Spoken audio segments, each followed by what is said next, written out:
Elaine Shauger here, the only master in the whole world of golf, APS, a Perfect Swing Academy. This is Daniel R. Shauger. He is the only master with his books and DVDs and membership with his Down or Up.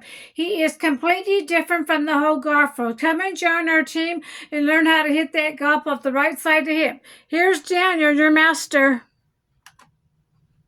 We want to think of the body as having two separate components, the upper lever assembly, which I spoke about in the hands and arms, and the lower lever assembly, which is the spine, the rib cage, the hips, and the legs. The lower lever assembly controls many things. It gives you the force that you need in the golf swing, the power, the force, the strong physical motion. Your hands at the top of your golf swing, they provide the speed to the club head, and they control the blade. So it's very important that we separate these two parts, and you learn each part separately so that you can put them together. Now, when you look at your lower lever assembly, and you can see every place that you have a joint and a component, you have a lever and a fulcrum.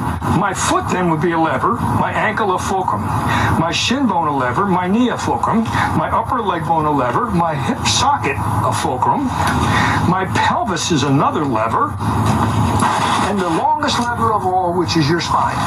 And we're going to learn to use this spine as a wrecking ball to provide quite a bit of force as we move the body weight first behind the ball and then in front of the ball without moving that vital swing circle center.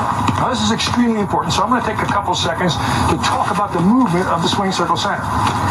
Now, in the golf swing, if you attempt to keep your head still, and you try to do what everybody's pretty much being taught, of keep the spine angle in space, and then turn your shoulders around it, one of two things will happen. Because the spine enters the pelvis in the center, not at one place or another, we have to learn how to keep the top of the spine still.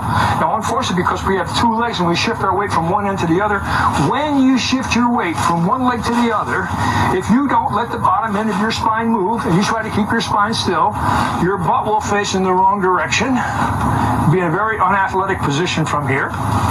Or, if you get a bit more athletic, your head will move off the ball. Now, the second you move your head and your swing circle center goes with it. We're trying to rotate around this point right here.